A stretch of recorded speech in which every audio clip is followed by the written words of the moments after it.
Hello and welcome to livealittlehigher.com. Today we continue on a ninth class on Shalom Bayit, Peace in the Home, with the book of the Mystery of Marriage by Rabbi Isaac Ginsburg. And last week we were talking about the three stages in our marriage, which is the clinging, the relationship, and the oneness. And we were speaking about relationships.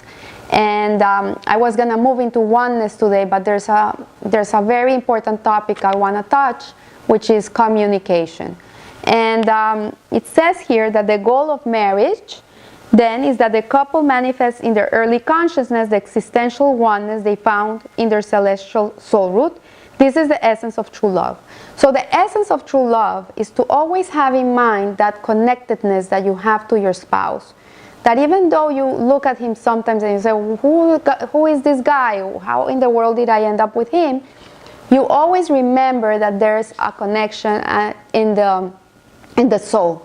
That actually before you coming down into this world, you came from the same soul root. And that is something that is very important to always remember, which will always foster good feelings in your relationship. And then he's telling us here that there's attaining this ideal is a three-stage process. This is because according to Kabbalah, all of creation exists within three frames of reference, which is space, time, and the soul. So as we know, the word for space is olam, the space for time is shana, like in year, and the name for soul is referred here as nefesh. So the space includes the three conventional dimensions of length, breadth, width, and the space is the space that you occupy with your husband. So in your house, you are both in the same house. Maybe he's watching TV, maybe you're working in the kitchen, but you're in the same space.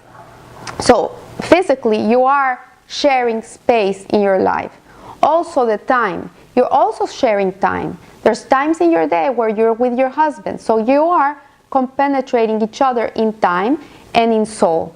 And I wanted to talk about the communication today, because communication, I think, basically is the number one key for a good relationship in your marriage. And not only to be able to talk about things, but also the way you express them. It's very important that we always talk to our husbands, or our husbands to the wives, in beautiful ways, and not in ways where we belittle them, or we make them feel bad, or I see a lot of couples, sadly, that they're always screaming at the husband. Like I see it a lot in the airplanes, where older couples get up and the wife is always telling the husband, oh, you know nothing, how can it be that you don't know how to put on your seatbelt, and you're so old already and you don't know how to put on your seatbelt. And the poor guy is sitting there and he's all quiet like this. All the plane is listening to this lady screaming about how stupid the husband is. And you know what? You can see he's almost like wanting to disappear. And I'm thinking, like, this couple's been together for, 50 years, and this is going on for 50 years. This poor guy has been feeling this way all his life. And this is not the right way to speak to your spouse. And maybe you've seen it in your family. This is the way your parents speak to each other, because it's very easy to speak. When you get very comfortable with a person, you don't measure your words. You think everything goes. But imagine if you treated a friend like that, you would have no friends. I bet you would have no friends. So communication is not only letting the other person know what you feel, what you want, but it's also the way in which you say it. And also, I think it's very important to understand that the husband and the wife are two complete entities. Women sometimes think that the husbands are like them, and the men also think that the wife should be thinking like them. And many years in a shiur that was given in Aventura, I don't remember who was the speaker, but she said that the man needs to feel respected. It's a need they have. Why? Because they come from the earth. Adam was created from the earth. So they come from a very low place. So it doesn't mean they're low, but they come from the earth. They don't even come from a vegetable. They come from the earth. So subconsciously, the man feels he comes from nothing, so he needs respect. This is a need they have. So if a wife treats the husband like a king, you won him over. He'll make you feel like a queen, I guarantee. So men need respect and the woman needs appreciation. Why? Because the woman comes from the man. She is like, they took out a part of him and that's her. And she feels like she has no identity of her own. So if the man acknowledges the wife and appreciates her, the only thing a wife needs really is a husband to say, honey, the food was delicious. Thank you so much. I love your food. Even if it's not true. But if he says this to the wife, she's going to feel like $1 million. Or if he says to her, oh, I love how you smell, or you look so pretty today. That's all a woman needs. She doesn't need a lot. So when we understand these two ways of being, and we understand where each one of us comes from and what each one needs, and we're giving to the other what they need, then we're able to build on the relationship. Also, Rabbi Josie Jacobson, he says that men are like waffles. You know, waffles are compartmentalized. They have little holes. And women are like spaghetti. So a man cannot multitask. He can't. He has to do one thing at a time. He cannot have the wife telling him 100 things at the same time because he can't process them.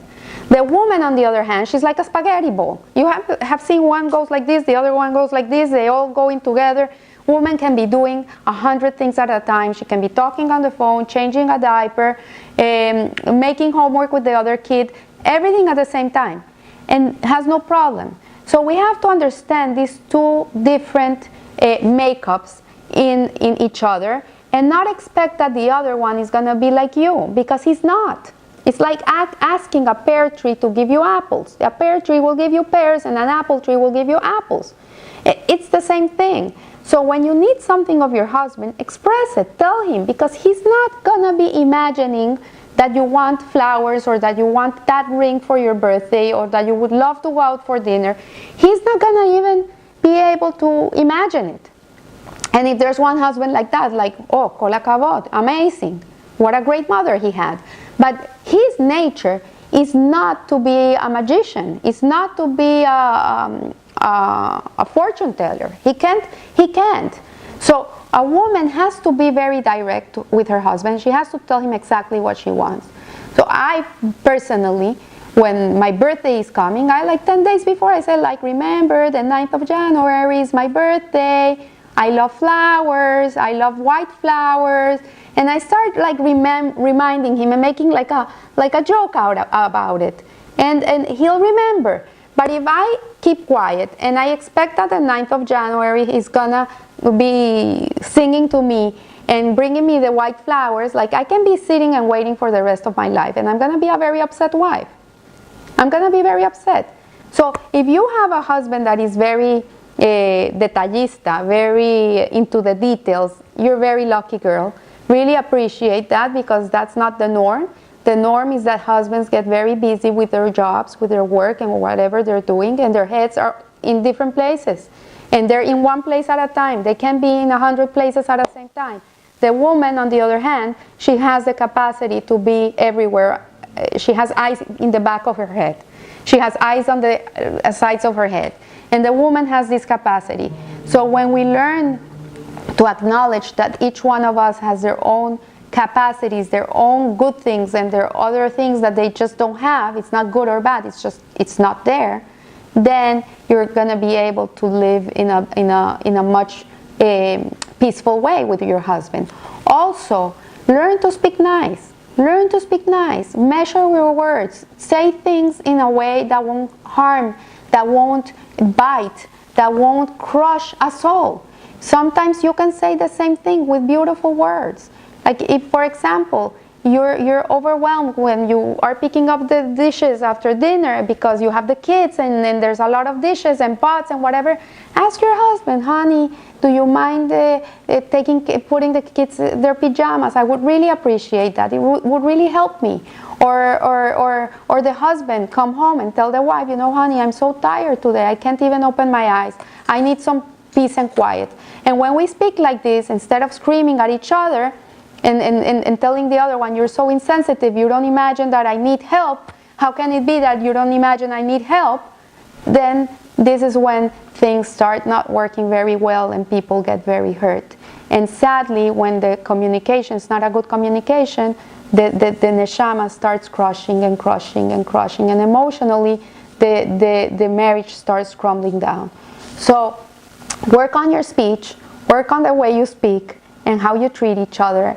And I wish you a beautiful, blessed week full of light and shalom in your home.